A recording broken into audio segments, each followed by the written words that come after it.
ನಮಸ್ಕಾರ ಸ್ನೇಹಿತರೆ, ration card ಇದ್ದವರಿಗೆ ಕೇಂದ್ರ ಸರ್ಕಾರದಿಂದ ಭರ್ಜರಿ ಗುಡ್ ನ್ಯೂಸ್ ಆದ್ರೆ ಬಂದಿದೆ. ಈಗ ರೇಷನ್ ಕಾರ್ಡ್ ಇದ್ದವರಿಗೆ ಬಂದಿರುವಂತಹ ಒಂದು ಭರ್ಜರಿ ಗುಡ್ ನ್ಯೂಸ್ ಏನು ಅನ್ನುವಂಥದ್ದನ್ನ ನಿಮಗೆ ತಿಳಿಸ್ಕೊಡ್ತೀನಿ.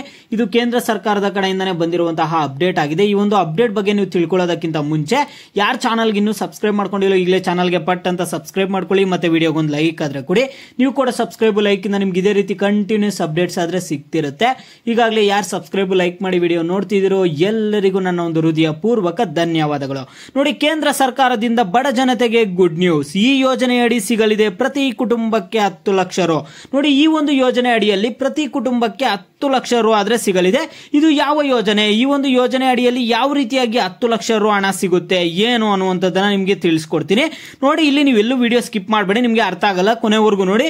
ಜುಲೈ 23ರಂದು ಕೇಂದ್ರದ ನರೇಂದ್ರ ಮೋದಿ ಸರ್ಕಾರದ 3.0 ಬಜೆಟ್ ಅನ್ನು ವಿತ್ತ ಸಚಿವೆ ನಿರ್ಮಲಾ ಸೀತಾರಾಮನ್ ಅವರು ಮಂಡಿಸಲಿದ್ದಾರೆ. ನೋಡಿ, ಜುಲೈ 23ನೇ ತಾರೀಕು ಮೋದಿ ಸರ್ಕಾರದ 3.0 ಬಜೆಟ್ ಅನ್ನಾದ್ರೆ ವಿತ್ತ ಸಚಿವೆ ನಿರ್ಮಲಾ ಸೀತಾರಾಮನ್ ಅವರಾದ್ರೆ ಮಂಡಿಸಲಿದ್ದು, ಕೇಂದ್ರ ಸರ್ಕಾರದ ಮಹತ್ವಾಕಾಂಕ್ಷಿ ಆಯುಷ್ಮಾನ್ ಭಾರತ್ ಆರೋಗ್ಯ ವಿಮಾ ಯೋಜನೆಯಡಿ ಸದ್ಯ ಇರುವ 5 ಲಕ್ಷ ರು ವಿಮೆ ಮೊತ್ತವನ್ನು 10 ಲಕ್ಷ ರುಗೆ ಹೆಚ್ಚಳ ಮಾಡಲು ಚಿಂತನೆ ನಡೆಸಿದೆ. ನೋಡಿ, ಇಲ್ಲಿ ನಿಮ್ಮೆಲ್ಲರಿಗೂ ಗೊತ್ತಿದೆ ಆಯುಷ್ಮಾನ್ ಭಾರತ್ ಕಾರ್ಡ್. ಇಲ್ಲಿ ಆಯುಷ್ಮಾನ್ ಕಾರ್ಡ್ ಏನಾಗ್ತಿದೆ ಅಂದ್ರೆ ನಿಮ್ಗೆ 5 ಲಕ್ಷವರೆಗೂ ಉಚಿತ ಚಿಕಿತ್ಸೆ ಇತ್ತು. ಇಲ್ಲಿ ಆರೋಗ್ಯ ತುಂಬಾನೇ ಮುಖ್ಯ. ಈ ಒಂದು ಕಾರಣದಿಂದ ಏನ್ ಮಾಡಿದ್ದಾರೆ ಅಂದ್ರೆ ನಿಮ್ಗೆ ಉಚಿತ ಚಿಕಿತ್ಸೆ 5 ಲಕ್ಷವರೆಗೂ ಇದ್ದ ಉಚಿತ ಚಿಕಿತ್ಸೆಯನ್ನು 10 ಲಕ್ಷಕ್ಕೆ ಮಾಡ್ತಿದ್ದಾರೆ. 10 ಲಕ್ಷವರೆಗೂ ನಿಮ್ಗೆ ಫ್ರೀ ಕೊಡೋದಕ್ಕೆ ಆದ್ರೆ ಚಿಂತನೆ ಆದ್ರೆ ನಡೆಸಿದೆ.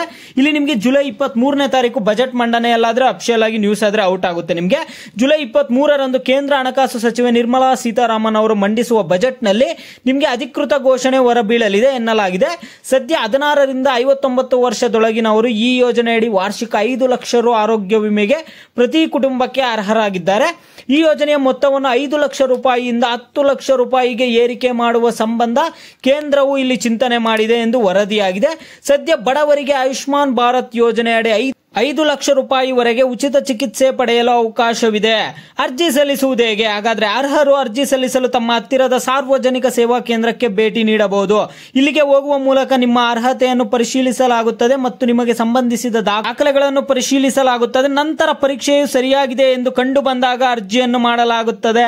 ನೋಡಿ, ಆಯುಷ್ಮಾನ್ ಭಾರತ್ ಯೋಜನೆಯಡಿ ಲಭ್ಯವಿರುವ ಪ್ರಯೋಜನಗಳ ಬಗ್ಗೆ ಮಾತನಾಡಿದ ಅವರು, ಅರ್ಹರು ಮತ್ತು ಆಯುಷ್ಮಾನ್ ಕಾರ್ಡ್ ಪಡೆದವರು ಈ ಕಾರ್ಡ್ ಮೂಲಕ ಆಯುಷ್ಮಾನ್ ಯೋಜನೆಯಡಿ ನೋಂದಾಯಿತ ಆಸ್ಪತ್ರೆಯಲ್ಲಿ 5 ಲಕ್ಷ ರೂಪಾಯಿಗಳವರೆಗೆ ಉಚಿತ ಚಿಕಿತ್ಸೆ ಪಡೆಯಬಹುದಾಗಿತ್ತು ಈ ಮೊದಲು.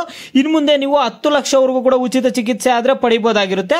ನೋಡಿ, ಕೆಲವೊಂದು ಹಾಸ್ಪಿಟಲ್ಸ್ ಅಲ್ಲಿ ಮಾತ್ರ ಇಲ್ಲಿ ಏನಾಗಿರುತ್ತೆ ಅಂದ್ರೆ ಇಲ್ಲಿ ಅವರು ತುಂಬಾ ಒಂದು ಹಾಸ್ಪಿಟಲ್ ಅಲ್ಲಿ ಎಲಿಜಿಬಲ್ ಇದೆ ಅಂತ ಹೇಳಿದರೆ, ನಿಮ್ಗೆ ಮುಂದಿನ ವಿಡಿಯೋಸ್ ಅಲ್ಲಿ ನಾನು ಯಾವ ಹಾಸ್ಪಿಟಲ್ ನಲ್ಲಿ ನಿಮ್ಗೆ ಹೆಲ್ತ್ ಫ್ರೀ ಆಗಿರುತ್ತೆ ಏನೋ ಅಂತ ಅದನ್ನೊಂದು ಲೀಸ್ಟ್ ರೆಡಿ ಮಾಡಿಬಿಟ್ಟು ನಿಮ್ಗೆ ಹೇಳ್ತೀನಿ. ಯಾವ ಹಾಸ್ಪಿಟಲ್ ಅಲ್ಲಿ ನಿಮ್ಗೆ ಒಂದು ಫ್ರೀಯಾಗಿ ಉಚಿತ ಚಿಕಿತ್ಸೆ ಸಿಗುತ್ತೆ, 10 ಲಕ್ಷವರೆಗೂ ಉಚಿತ ಚಿಕಿತ್ಸೆ ಸಿಗುತ್ತೆ ಅಂತ ಹೇಳ್ತೀನಿ. ಈಗ ಸದ್ಯಕ್ಕೆ 5 ಲಕ್ಷ ಇದೆ. ಈ ಜುಲೈ 23ನೇ ತಾರೀಕು ಬಜೆಟ್ ಮಂಡನೆಯಲ್ಲಾದ್ರೆ ಅದನ್ನ 10 ಲಕ್ಷ ಮಾಡ್ತಾರಂತೆ. ಆಯುಷ್ಮಾನ್ ಕಾರ್ಡ್ ಇದ್ರೆ ಸಾಕು ನಿಮ್ಗೆ ಉಚಿತ ಚಿಕಿತ್ಸೆ ಆದ್ರೆ ಸಿಗುತ್ತಂತೆ. ಆದ್ರೆ ಯಾವ ಹಾಸ್ಪಿಟಲ್ ನಲ್ಲಿ ಸಿಗುತ್ತೆ ಕರ್ನಾಟಕದಲ್ಲಿ ಅದನ್ನ ಒಂದು ಲೀಸ್ಟ್ ಆದ್ರೆ ಮಾಡ್ತೀನಿ. ಓಕೆನಾ ಸ್ನೇಹಿತರೆ? ನಿಮಗೆ ಬೇರೆ ಏನೇ ಡೌಟ್ಸ್ ಇರಲಿ ವಿಡಿಯೋಗೆ ಲೈಕ್ ಮಾಡ್ಬಿಟ್ಟು ಕಾಮೆಂಟ್ ಮುಖಾಂತರ ತಿಳಿಸಿ. ನಿಮ್ಗೆ ಮುಂದಿನ ವಿಡಿಯೋಸ್ ಅಲ್ಲಿ ಯಾವ ಹಾಸ್ಪಿಟಲ್ ನಲ್ಲಿ ನಿಮ್ಗೆ ಉಚಿತ ಚಿಕಿತ್ಸೆ ಇರುತ್ತೆ ಅನ್ನುವಂಥದ್ದನ್ನ ಲೀಸ್ಟ್ ಮಾಡಿ ನಿಮ್ಗೆ ಹೇಳ್ತೀನಿ ಸ್ನೇಹಿತರೆ. ಓಕೆನಾ?